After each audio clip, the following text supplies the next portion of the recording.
All right, welcome to the second to last Calculus 3 class. Talk more about today in a sec.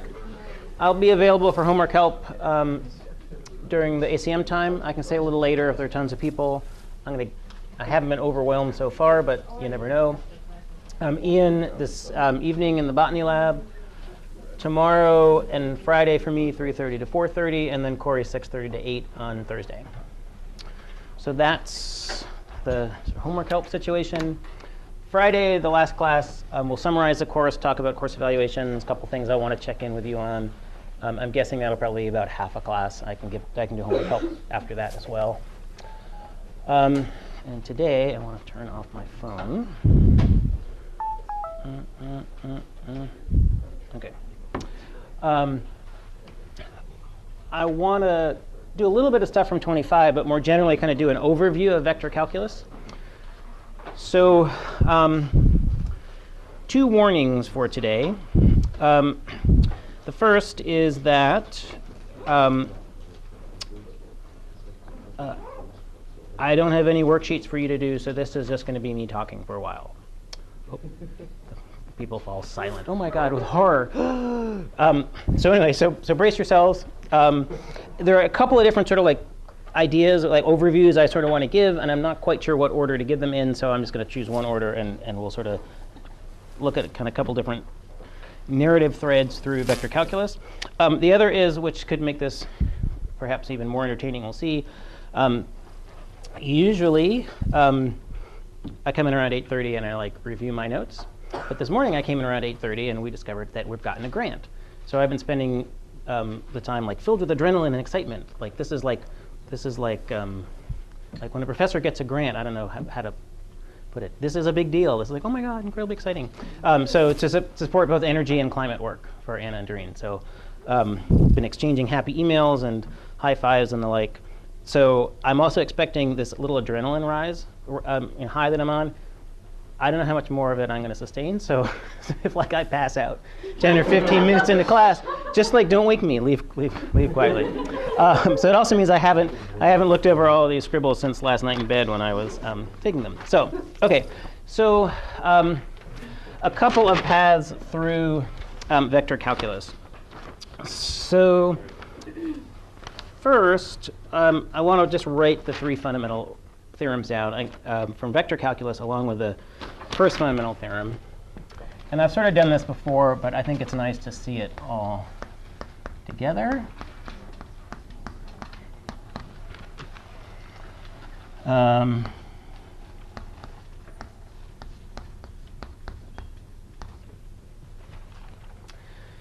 So this is what you learned in Calc 1 and Calc 2.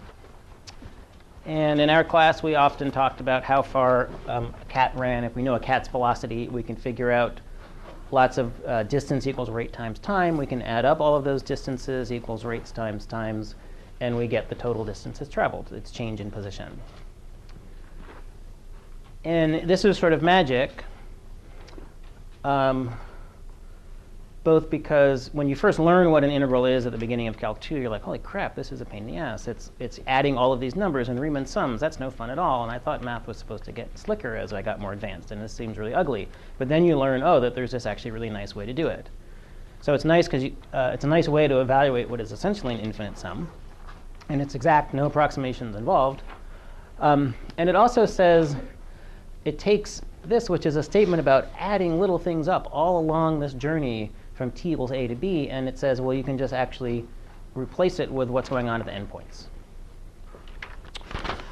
So then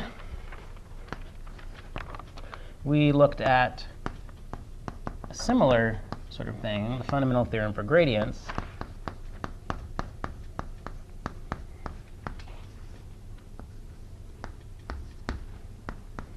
And so the picture here is if we have some curve going from point P to point Q, and we do one of these line integrals of some vector field, well, that can sort of be a pain to do unless we happen to know that it's a gradient field, in which case it's just the value of the altitude or whatever it is at the endpoint minus the initial value.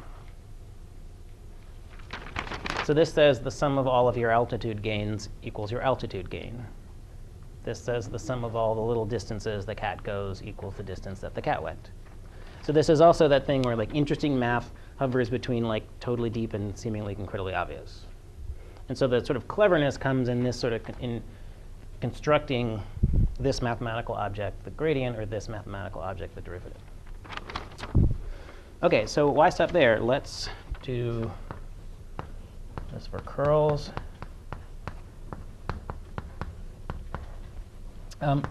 So this is a flux integral. But if the thing we're taking the flux of happens to be a curl, then we can replace that with the circulation.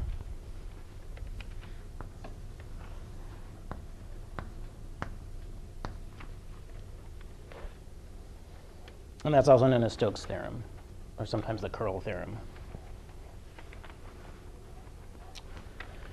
And then there's one more.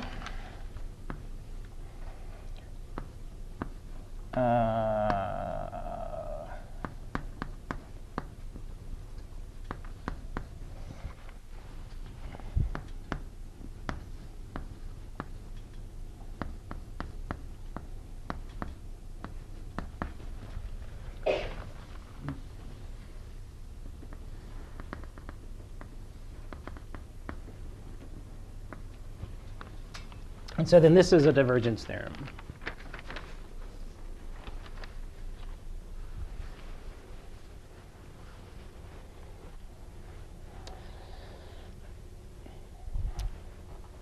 And so we usually wrote this the other way around because the sort of narrative worked in the other direction. It's like we have a flux integral, and we decided that the flux out of a surface is a total divergence of the vector field in the surface.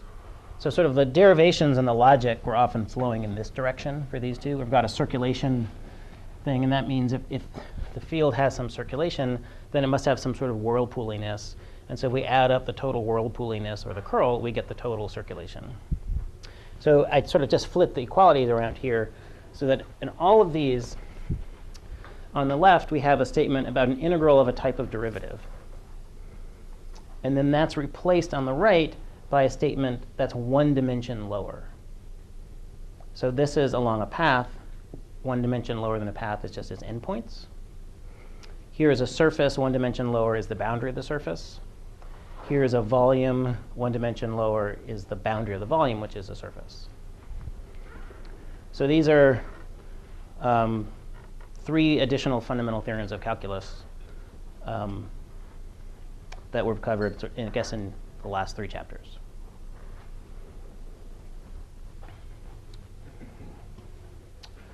OK. So that's one bit of overview. First, it would have been helpful if I'd numbered these notes, but of course I don't know what order I want to do them in anyway. So let's see. So last time,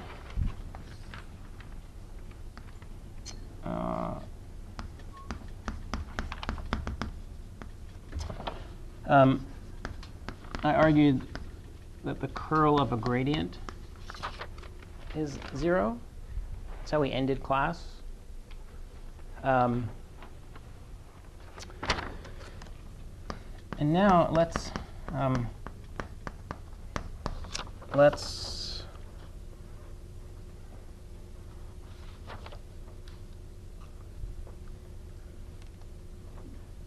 I'm still undecided about what order I want to do things in. All right, well, we're going to look at this. I should at least finish this sentence.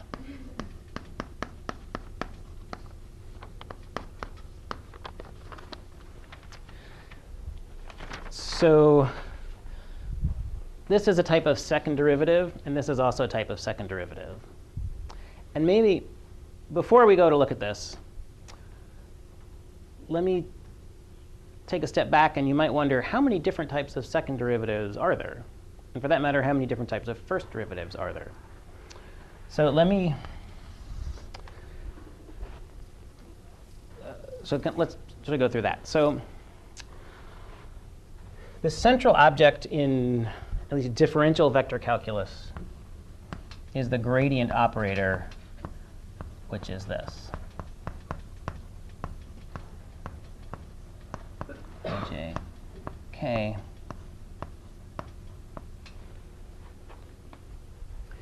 And so that's, I call it an operator because it represents an action, and it needs to have something to act on in order to get a thing back. So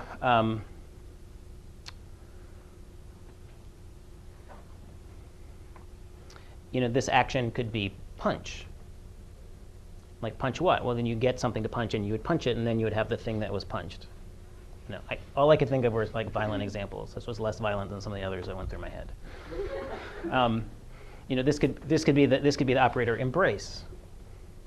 That's a kinder sort of thing. And like it's not anything until you embrace something, and then it would be the thing after it's been embraced. Okay. So the point is like this is an operator. It's a mathematical representation of an action as opposed to a function. And written in this way, we can see that it's a vector. So this is a vector operator. And so what are some things we can do with vectors?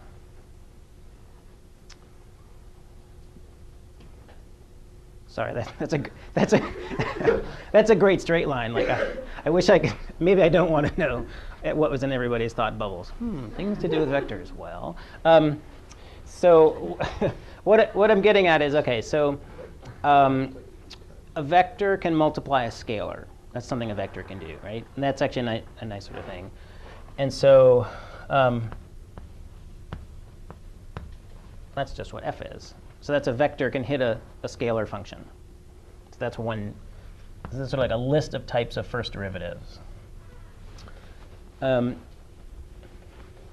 then there are two ways of multiplying vectors, a dot product and a cross product.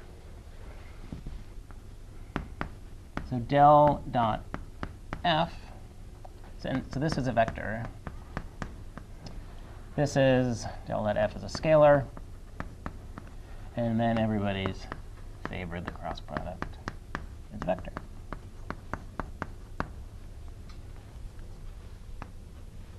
Okay. So this is all stuff that was covered. This is sort of another way of saying of sort of thinking about this or categorizing this. So now we can ask, what are the possibilities for second derivatives? So let's see, this is like second derivative.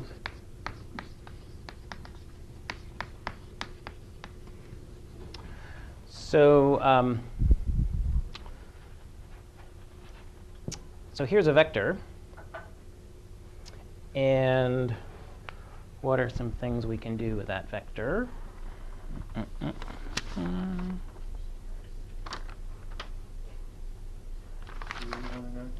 Yeah, just let that thought hang there. So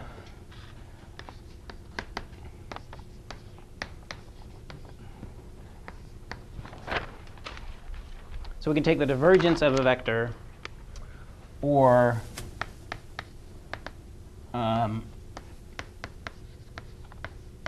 the curl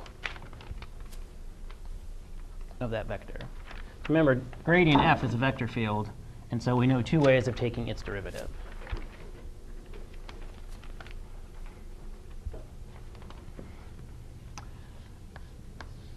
And that equals 0, which is kind of fun. So there's like an entire type of second derivative that's just always 0 no matter what.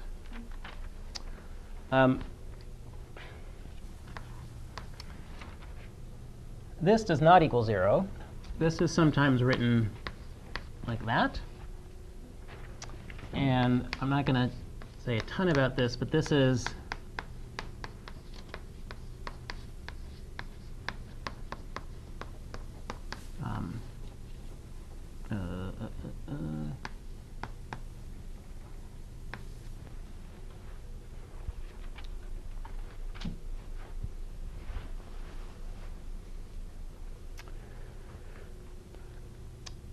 so this is known as the Laplacian And this is actually a really common expression in physics.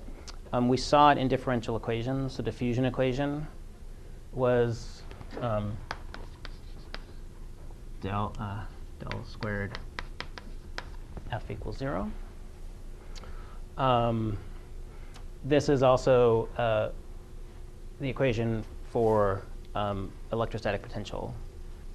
It's given by Laplace's equation. So anyway, so this turns out, we're not going to say more about this in this course, but this turns out to be incredibly common and ubiquitous in physics. And this is just 0 all the time. So I don't know, that's sort of interesting, I think. OK, so then we have a scalar. And the only thing we can do with a scalar is take a gradient of it. So 2a del dot f.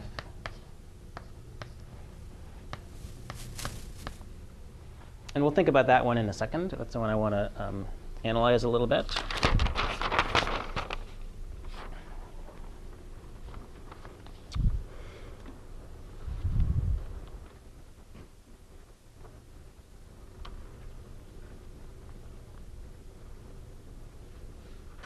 Oh, sorry, that's not the one I want to analyze about this. Turns out to not be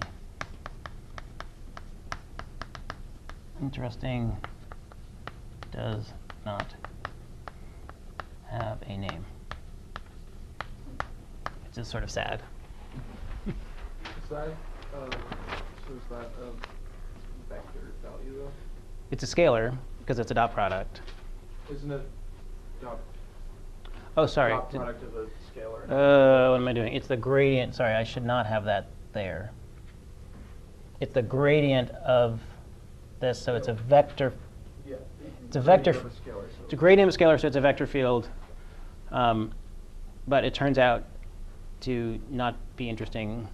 I don't think I've ever seen it arise. There's a great, in the beginning of this book, which is like one of the best books ever written. Our library has it. There's a fantastic overview of vector calculus. And Griffiths also says, it's not interesting, doesn't have a name. That seems sort of sad. You're such an uninteresting mathematical object, nobody's even bothered to name you. I don't know. It is pretty sad, I think. Whereas a Laplacian, happens, and we encounter that all the time. OK, so now the curl, that's a vector. So we can take the divergence of the curl, and we can take the curl of the curl. So 3a divergence of curl we'll talk about in a second. And then curl of curl turns out to equal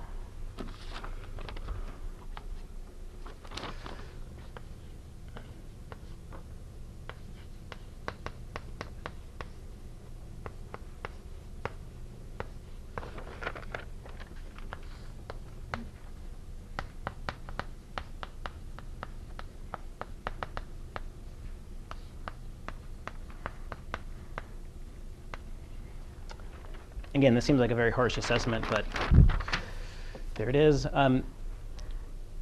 OK, so the curl of a vector equals this. This should not be remotely obvious. If it is, I'd love to know how you figured that out in your head. I'm sure there's some way. But so it turns out you get two pieces, and this is something that just sort of never arises, at least in physics, as far as I know. And this is not new. It's a Laplacian. So this also is a structure you would just sort of that doesn't really arise. And so that's it. That's sort of this is like the inventory of derivatives. What is B in that case? That's because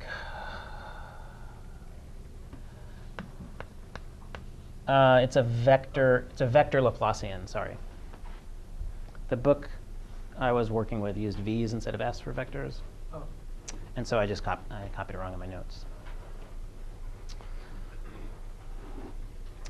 So one could take triple derivatives, but those, again, almost never come up in physics. Just like in mechanics, second derivative is acceleration. One never really needs a third or fourth derivative. So anyway, this is sort of it for like 95, 98% of vector calculus. These are the sorts of things that you're working with. So let's think about this, and then that will, and then that'll lead us to talk about two different types of vector fields. All right. So let's think. This is what I was starting to do before. Let's think about the divergence of the curl. So how do I want to do this? That is on this page of notes. So divergence of curl. So we're pondering this second derivative. What could this mean? What might it equal? So Stokes theorem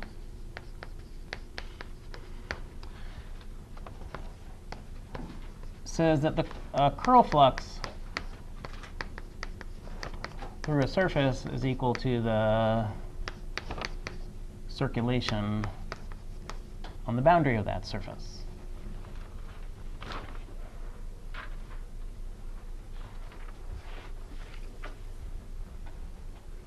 And this is the picture that usually goes towards that, goes with that.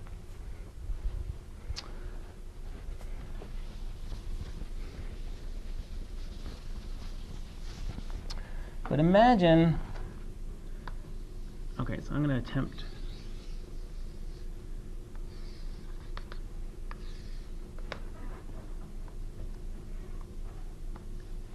So imagine that surface has a sort of small opening, and then a big thing cascading behind it, like a big soap bubble or something.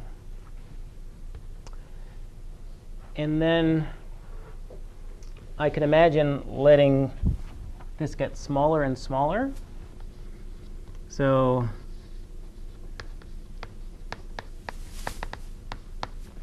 this turns into a point, and then it becomes a closed surface. So if surface is closed, so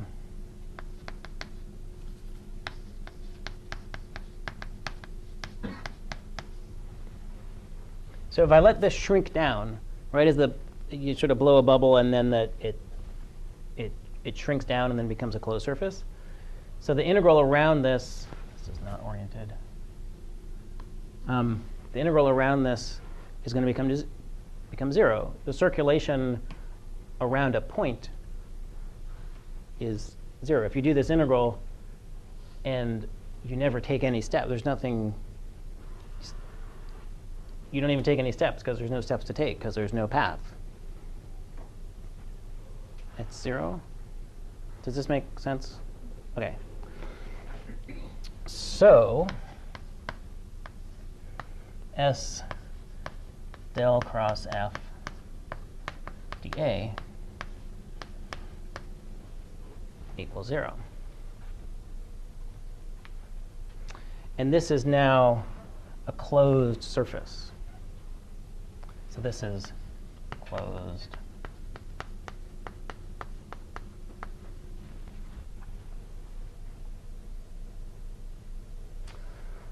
So what do you know about flux integrals and closed surfaces? Because this is a flux integral. So what do you know about flux integrals and closed surfaces? So you don't have to even write like a constant vector field. Yeah. You know this. So this applies only to closed surfaces, and aha, that's what we have now. So I could take this flux integral over there and turn it into a divergence integral. So that's Stokes theorem. Then by divergence,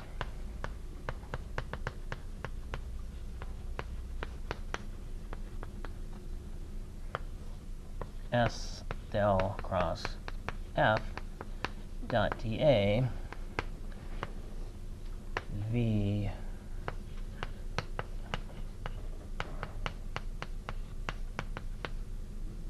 it's not a dot anymore. So this says the total flux out of the surface equals the total divergence inside the surface.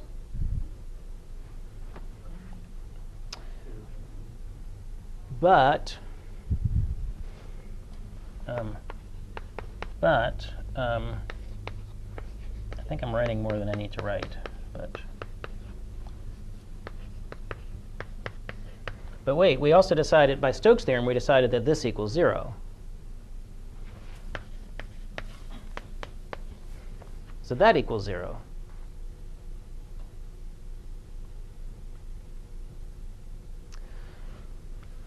So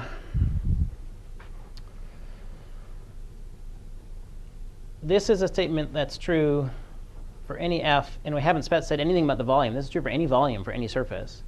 And so the only way this can be true for all of these possible volumes is if this is 0 everywhere.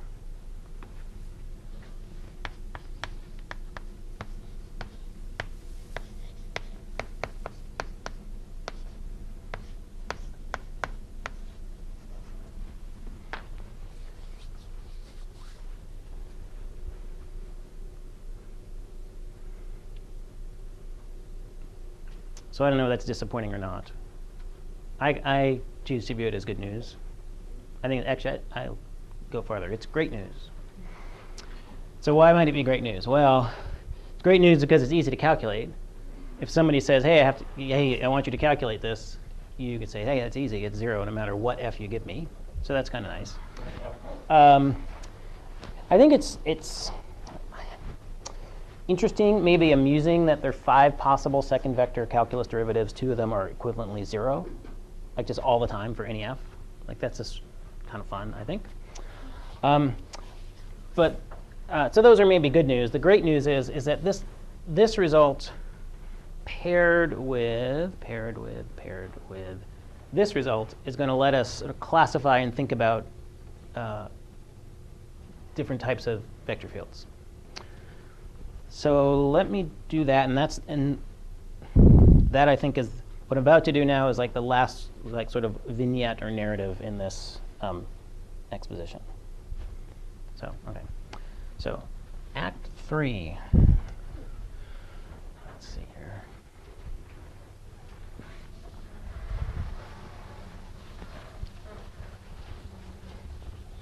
I'm suddenly flashing into my mind like what it'd be like to have what's his name, Ira Glass, read calculus. Or like a David Sedaris calculus version. All right. Okay.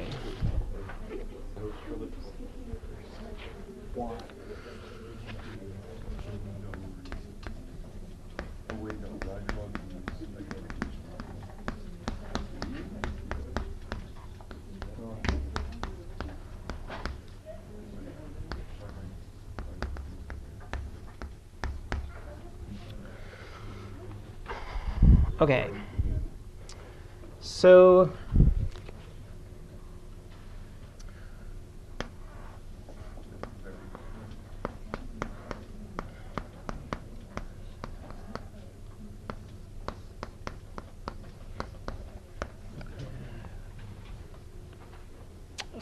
first let's talk about these sorts of line integrals. So if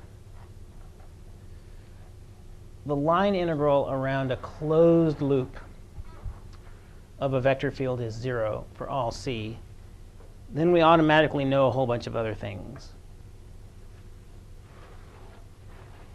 Does anybody remember what any of those things are? Yeah. It's path independent, so we'd say f is path independent. Or conservative.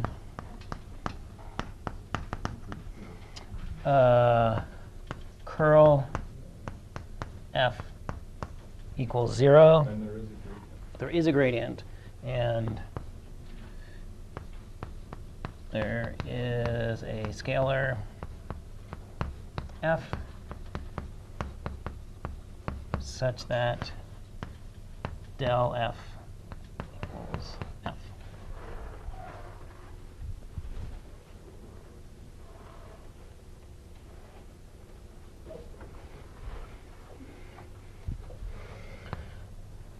And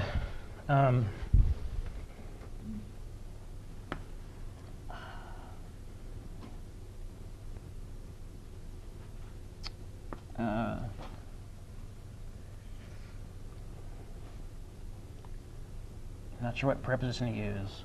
Maybe I'll just use none.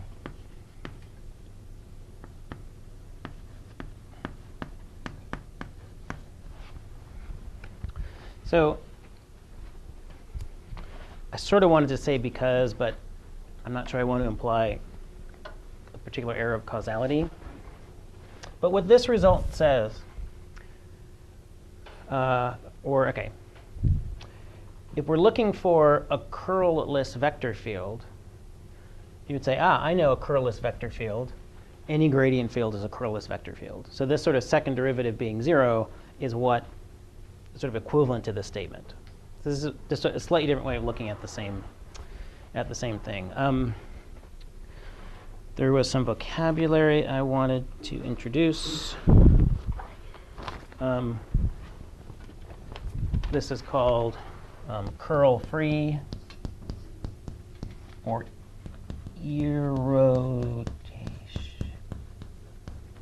irrotational.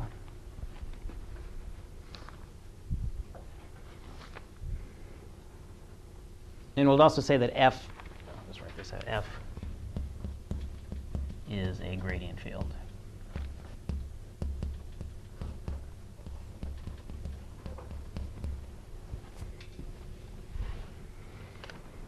Okay.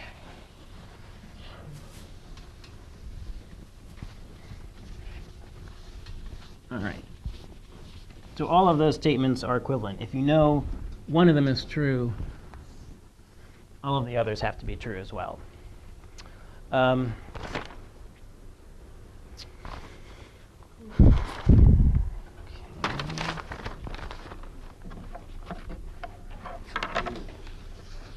there some way that we can test whether, how to get that gradient field? Like, just know if that gradient field exists or not. Because, I mean, we could just do the cross product of the more elegant way to do it. What could be more elegant than a cross product? Yeah, so if somebody hands you a field and says, is this a gradient field? The standard thing to do is to take its curl. It's not the end of the world. Yeah. So what we're seeing over here is that if a field is curl-less, that tells us a lot of stuff, right?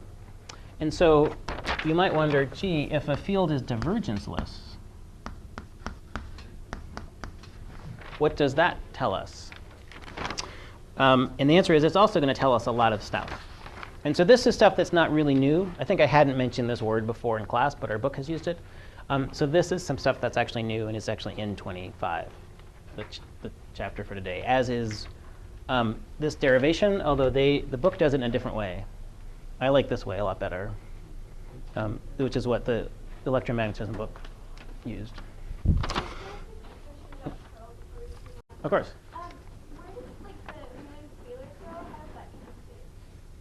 Where does what, sorry?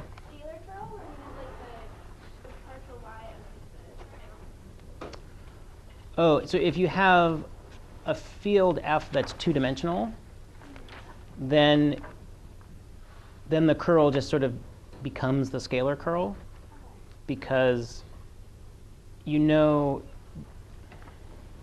you can describe the direction of the flow. Sorry, you can describe the orientation of the whirlpool by saying it's either positive or negative, because that's the only way you can have a whirlpool on a flat piece of paper. If you have like a 3D vortex like a tornado, you could have the orientation of the whirlpool be in any direction. So it needs to become a full-on vector. Yeah. Good. All right. So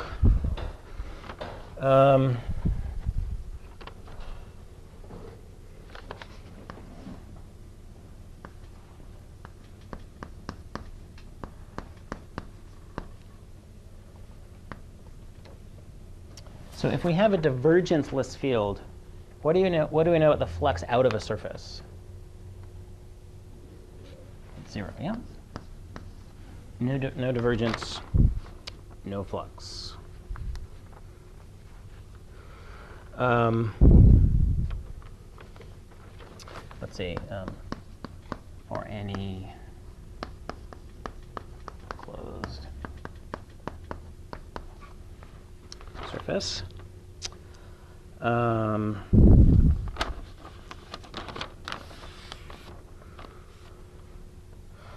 What else do we know?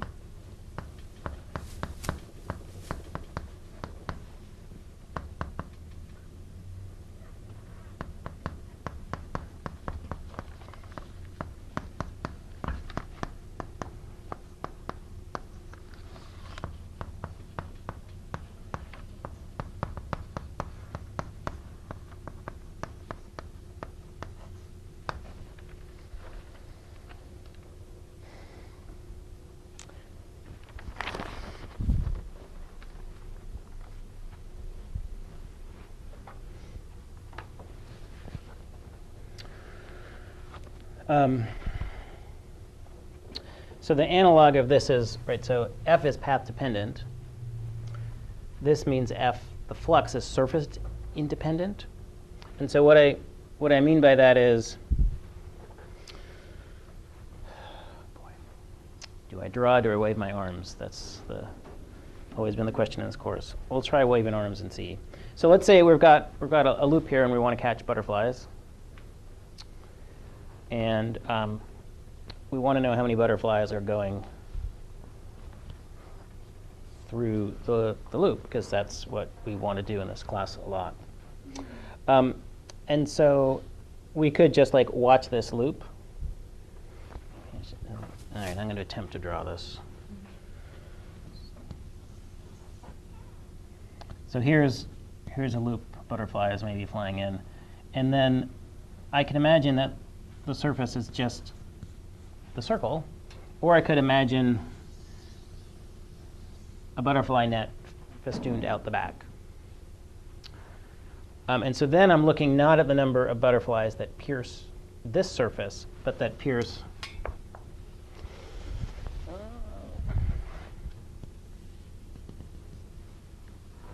the butterfly net.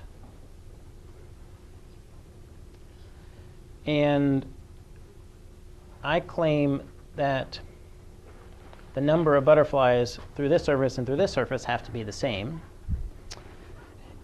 And the reason I know that and can assert that is because this tells me that no butterflies are being born. So if it was the case that there was like a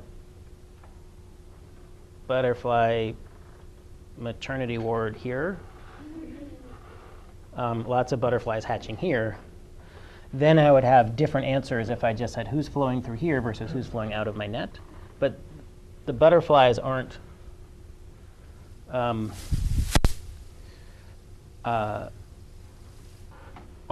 being created. So here's maybe another way to think about this.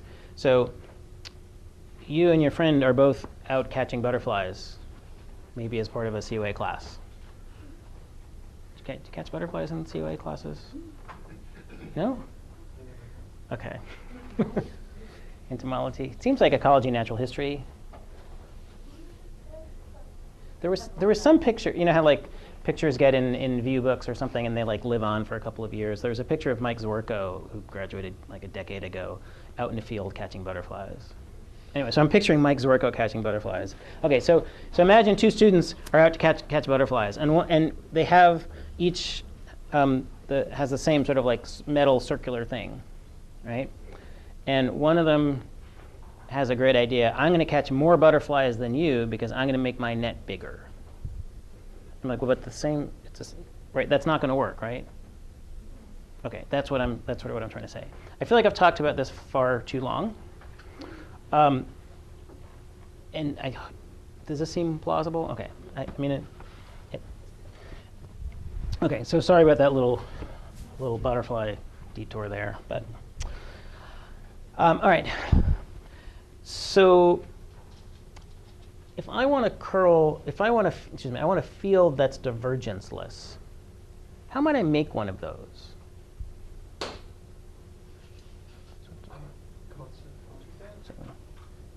Well, that's true, but that's a non-boring field, a non-trivial field that's divergenceless. Because here we decided, all right, if I want a field that's curlless, without curl, it better come from a gradient. Here I want a field that's divergenceless. I wonder how I'd make a field that's divergenceless. Does anybody have any? That tells us how to make a field that's divergenceless.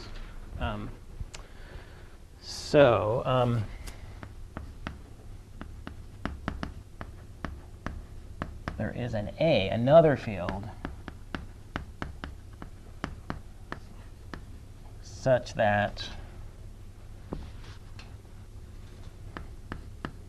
F equals del cross A. So F is a potential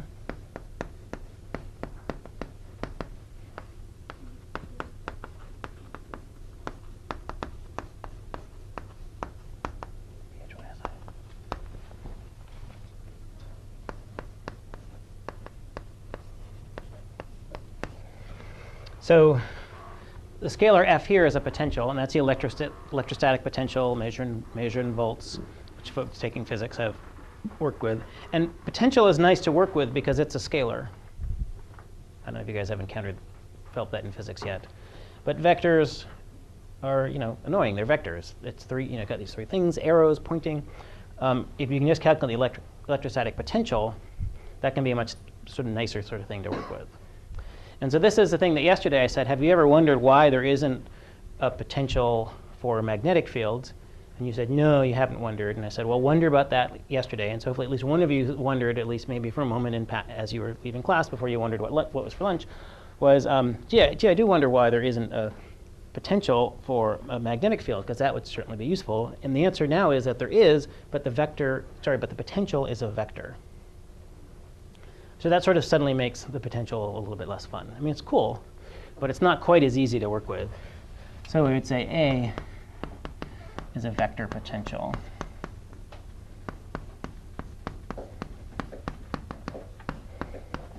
for F. And A is the standard letter in physics used for vector potentials. So it'd usually be like B would be the curl of A, where B is a magnetic field. All right, I think I have a few more words to mention. So this field would be called divergenceless, I guess, or divergence-free, or solenoidal.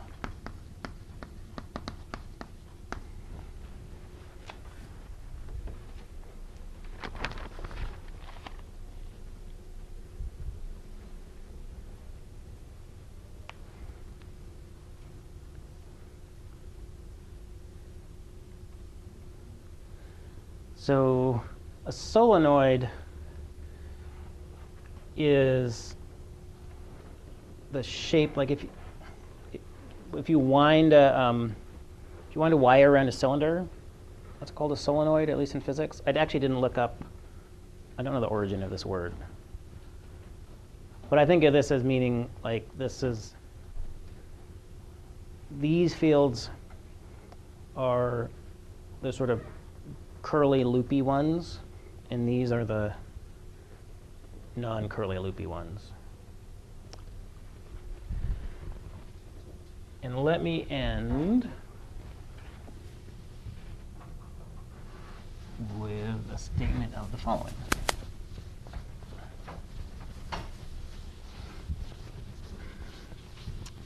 So this is sometimes referred to as the fundamental theorem of vector calculus.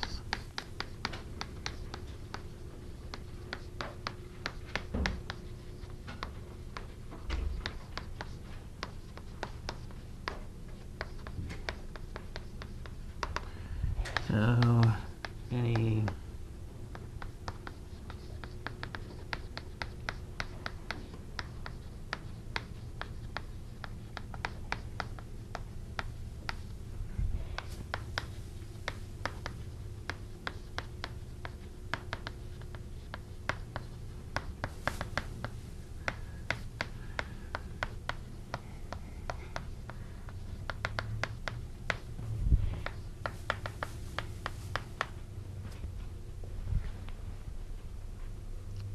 So any smooth field F can be written as the sum of an irrotational and a solenoidal field.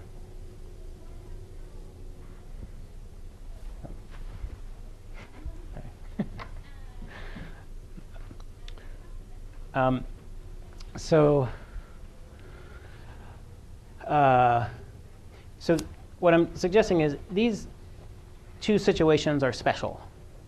Like if you've got a divergence-free field, you know a bunch of things about it. If you've got a curl-free field, you know a bunch of things about it. But the good news is that any field is the sum of one of these and one of those. So another way to think about it is you can take any field F. Again, it needs to be smooth. It may need to have continuous second derivatives. Again, with sort of some mild but entirely reasonable mathematical fine print, can be written as this. So that'll always work. Again, as long as second derivatives exist and things are reasonably nice. And that's, well, this is a variant of what's sometimes called Helmholtz's theorem. So I can't remember. This may be mentioned like in one sentence in the textbook. But I think this is a nice result. It says that actually you can understand all of vector fields by just understanding these two special types of vector fields. And then you need to sort of add them together. So we did one of the examples we did in class was an example that had non-zero curl and non-zero divergence. You could have put that apart into two fields. It's a sum of two fields, one of which has zero curl, one of which has zero divergence. So so the point of all this was to illustrate sort of like some of the structure of vector calculus. We've been a little bit down in the trees. And so these are sort of maybe some more forest level views of how these ideas sort of fit together. So what I want to do for next class, I think I'm, oh, and so there's one homework problem, I think from the book, that asks about this. And I'd said, a couple people had asked me, like, what in the world is a vector potential? And I'm like, I'll tell you tomorrow. And now tomorrow's today, and now you sort of know. So I think this problem now should be straightforward. If it's not, you know how to find me. So what I want to do next time is two things. I want to spend maybe 15 or 20 minutes talking about if you take all of this machinery, including the three fundamental theorems, and you add Coulomb's law to it, you can express sort of all of electrostatics in terms of statements that sort of look like this. So we'll kind of put a little bit of physics in here and then kind of see what we get. And then I'll also sort of do a more just sort of like topical summary of the course. In week 1, we did this. In week 2, we did that, which I think is kind of useful to do, particularly in a course like this, which has very much been a survey course. We've tried to cover a lot of material, not going anything too deep. So we'll do that, and then if people are up for it, we'll probably watch some calculus videos. There aren't many Calculus 3 videos, unfortunately, so we'll probably just watch some Calc 1 and Calc 2 videos again, those music videos, which Margarita's seen, Heather's seen. Yeah, ask Margaret and Heather what to be ready for. Anyway, it's a good way as any to end the term. You guys will appreciate it. So like there's this whole genre, because it's this whole genre of like AP calculus classes. Like you take your test, and then the teachers are like, what the hell are we going to do with class for the And I think, at least, I don't know, Bo used to have you guys do projects. I don't know what she does anymore. OK, yeah. So if you were at another school, you might find yourself making calculus music videos. There seems to be this sort of entire genre. So anyway, so that'll be something to look forward to. It always warms my heart. So, all right, so I can stick around for a little bit now, and I'll also be in the dining hall at 1.